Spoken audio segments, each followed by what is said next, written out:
Good morning, dear friends. In today's video, I will explain few illustration of regression analysis. That means how we have to find a regression when mean or standard deviations are given, or coefficient of correlation is also given. So statement is, illustration is calculate two regressions equations from the following data. Data is given mean. Mean of X series is given 25 and Y series is 30.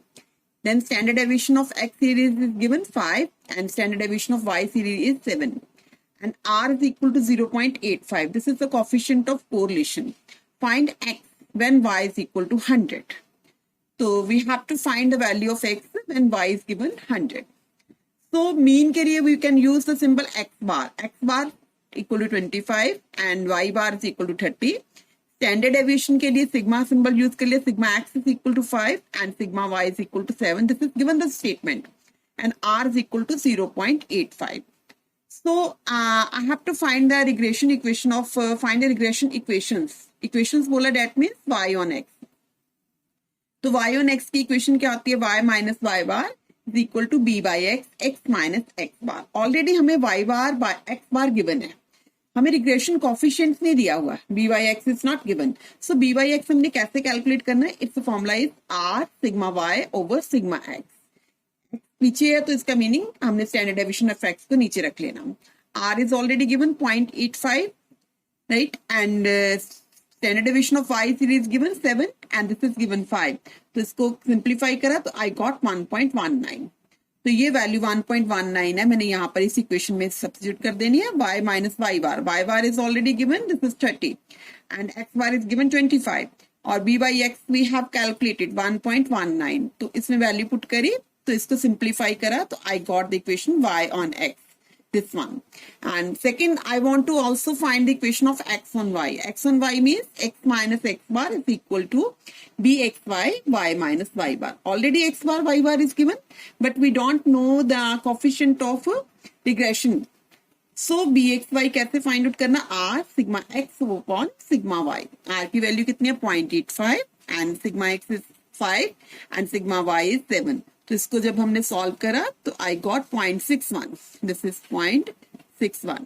सो इसकी values को देखो. अब x minus x bar is equal to b x y. Y minus Y bar है. X बार की value हमने 25 substitute कर दी.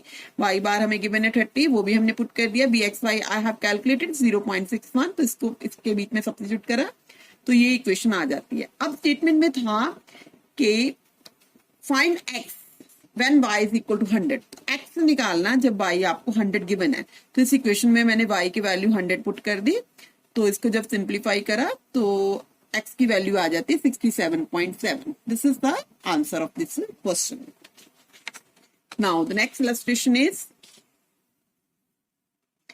For the data given below calculate x when y is equal to 10.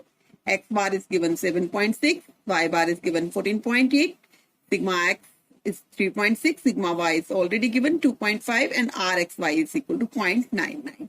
So I want to calculate the value of x. So regression, simple.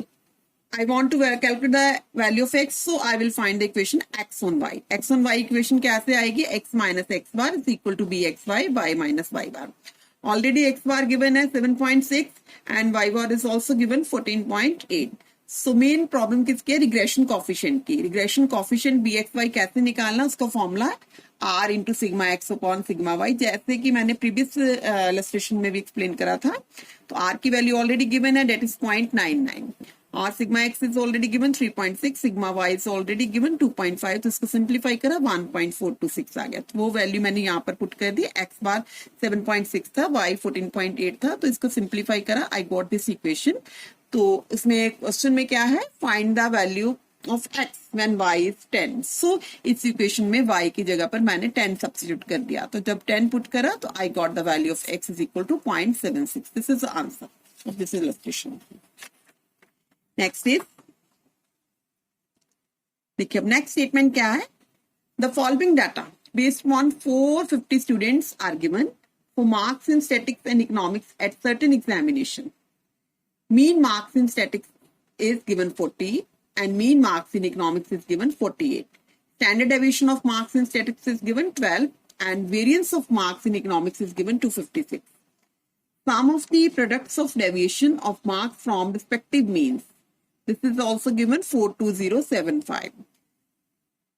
Give the equations of the two line of regressions and estimate the average marks in economics of candidate who obtained 50 marks in statics. अब देखिए सबसे पहले हमें mean marks in statics given है 40. Mean का means क्या हो गया x bar. This is given 40 and economics को वाई सिंबल नोट करा तो वाई बार गिवन है. अब स्टैंडर्ड डेविएशन ऑफ स्टैटिक्स का क्या दिया हो 12. दैट मीन्स सिग्मा एक्स हो गया. अब इस केस में वेरिएंस दिया इकोनॉमिक्स का. वेरिएंस आपको दिया 256. तो हमें तो actually we have requirement of standard deviation. तो स्टैंडर्ड डेविएशन कैसे निकला, जो रूट दिया, जो वेरिएंस दिया उसका रूट ले लेते हैं. 256 का रूट लेंगे तो डेट विल बी 16 आपका क्या आ जाएगा, स्टैंडर्ड डेविएशन आ जाएगा इकोनॉमिक्स का. और यहाँ पर एक लाइन है sum of the product of deviation of marks from the respective means. That means वो गिवन है 42075. इसका मतलब उसने बोला sum means sigma x y is equal to 42075. This is given. So I just want to find the equation y on x and x on y. अब y on x की equation क्या होगी, y minus Y bar is equal to b Y x x minus x bar. तो y बार तो already हमारे पास है, y बार भी है, x बार भी है. तो डेट मीन्स रिग्रेशन कॉफिशिएंट नहीं है हमारे पास. रिग्रेशन कॉफिशिएंट क्या है, बी वाई एक्स. वो देखिए बी वाई एक्स हमने कैसे निकालना है, जब बी एक्स वाई कैसे निकालना है. बी वाई एक्स का मैंने फॉर्मूला ऑलरेडी एक्सप्लेन करा था कि R sigma Y over sigma X that is B Y X. अब देखिए आर की वैल्यू हमने कैसे निकालनी, ये प्रीवियस में देखते हैं. सबसे पहले आर, क्योंकि इस स्टेटमेंट में आर नहीं हमें गिवन था, तो आर कैसे निकालना. आर का निकालने का फॉर्मूला क्या है, that means it is a sigma x y over n into sigma x into sigma y. That means this is a standard deviation. अब sigma x y already given है, क्योंकि इसमें क्या था, sum of the product of deviation from marks from the respective mean. Mean से ये जो सारी टर्म्स है, ये मीन से सम निकालकर उसका डेविएशन निकालकर उसका सम लिया हुआ है. That mean sigma x y की वैल्यू यहाँ पर पुट कर दी. एन हमारे पास n is it is given 450 students. That means n is already given 450. So n भी हमने यहाँ पर सब्स्टिट्यूट कर दी. स्टैंडर्ड डेविएशन ऑलरेडी 12 था, वेरिएंस दिया हुआ था, वेरिएंस इकोनॉमिक्स का दिया था, वो मैंने स्टैंडर्ड डेविएशन निकाल लिया. यहाँ पर इसकी वैल्यू पुट करी तो सबसे पहले ये हमें R we have to find. तो आर की वैल्यू मैंने निकाल ली 0.487. तो अब यहाँ पर मैंने बी वाई एक्स निकालना. वो फॉर्मूला क्या होता है, R sigma Y over sigma X. That means R की वैल्यू अभी मैंने निकाली 0.487. Already sigma Y sigma X की वैल्यू से है, तो कैलकुलेट करें, ये आंसर आ गया. तो यहाँ पर y माइनस वाई बार एक्स माइनस एक्स बार. देखिए y बार कितना है हमारे पास 48 है और x बार कितना है 40. तो y बार की 48 वैल्यू लगा दी. ये अभी हमने कैलकुलेट करा 0.649, ये 40 है. तो इसका सिंप्लीफाई करा तो आई गॉट दिस इक्वेशन. तो लास्ट में देखिए एक चीज और थी, उसने कहा था कि estimate the average marks in economics. Economics के लिए हमने सिंबल कौन सा यूज करा था, हमने y सिंबल यूज करा था. कहते हैं कि अगर 50 मार्क्स स्टैटिक्स में आए, स्टैटिक्स के लिए हमने एक्स सिंबल यूज करा था. इसका मतलब है कि उसने स्टैटिक्स के मार्क्स आपको 50 दिए हुए थे. कहते हैं कि what will be the marks of economics, क्योंकि इकोनॉमिक्स के लिए वाई सिंबल यूज करा तो वाई की वैल्यू निकालनी है. अब जहां पर इस क्वेश्चन में एक्स आया ना, एक्स की जगह हमने 50 पुट कर दिया. 50 पुट करा तो आपके मार्क्स आ जाते हैं किसके, ये चीज आ जाती है बाई किस सिंबल के लिए यूज करा था, इकोनॉमिक्स के मार्क्स आ जाते हैं. ऐसे हम लोग निकाल सकते हैं regression equation of x and y. वो सेम फॉर्मूला है x minus x bar is equal to b x y, y minus Y bar. तो बी एक्स वाई हम निकालते r sigma x over sigma y. R already हमने calculate कर ली है 0.487. तो उसकी वैल्यू यहाँ पर पुट करी तो I got this answer. That means इस क्वेश्चन में डिफरेंस यही था कि here r is not given, r is not given, so we have calculated r. R निकालने का फॉर्मूला था sigma x y over n sigma x sigma y, because जैसी data हमें गिवन होता है उसके अकॉर्डिंगली हमने आर निकाल ली. So this is the illustration of how we have to find the regression lines. Thanks dear friend. Please like, share and subscribe my channel. Don't forget to share with other also.